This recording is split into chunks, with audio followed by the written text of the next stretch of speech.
Hello friends, आज मैं आपको मार्केट स्टाइल मोमोज की चटनी बनाकर दिखाने वाली हूँ। इसे आप मोमोज और स्प्रिंग रोल्स के साथ एंजॉय कर सकते हैं। इसे बनाना सुपर इजी तो है ही, तो आइए शुरू करते हैं।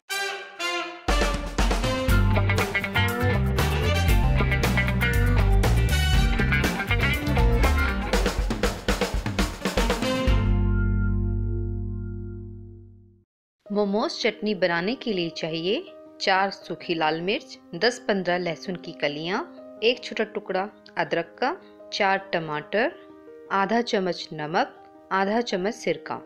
फ्रेंड्स, मैं हर महीने एक टॉप फैन चुनने वाली हूँ और उन्हें मिल सकता है होम पफ की तरफ से वेजिटेबल कटर चॉपर। आइए मोमोज चटनी बनाने के लिए सबसे पहले हम सूखी लाल मिर्च को हल्के गर्म पानी में भिगो लेते हैं। हमें इन्हें उबालना नहीं है, बस हम इन्हें 15-20 मिनट के लिए ऐसे ही भीगने देंगे। अब हम टमाटर काट लेते हैं। टमाटर को हम बड़े टुकड़ों में ही काट लेंगे क्योंकि हमें इन्हें मिक्सर में पीसना है। आइए अब हम कटे हुए टमाटर मिक्सिंग जार में डाल लेते हैं। लहसुन की कलियां,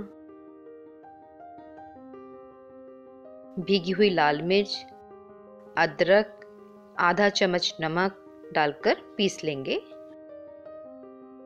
ये देखिए हमने सभी को पीस लिया है।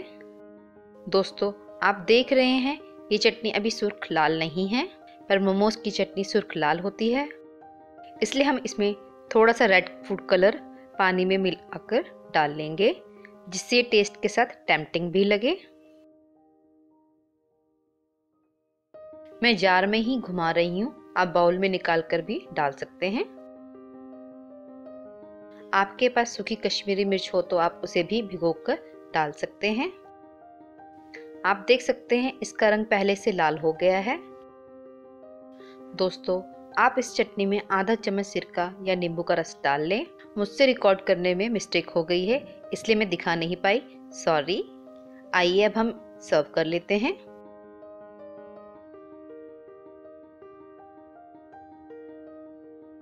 आप इसे मोमोज, स्प्रिंग रोल या चाउमीन के साथ खा सकते हैं। आप इसे घर पर ज़रूर बनाएं और इसका स्वाद लें। उम्मीद करती हूँ आपको मेरी ये रेसिपी पसंद आई होगी। मैं अपनी नेक्स्ट रेसिपी में मोमोज बनाकर दिखाने वाली हूँ। यदि आपको मेरी ये रेसिपी पसंद आई हो तो प्लीज़ इसे लाइक करें, शेयर करें और प्लीज़ मेरे चैनल को सब्सक्राइब करें और बेल आइकन को भी क्लिक करें। इससे मेरे आने वाली सभी रेसिपीज़ का आपको तुरंत पता चल जाएगा। तो जल्दी मिलते एक नई रेसिपी के साथ। Bye bye.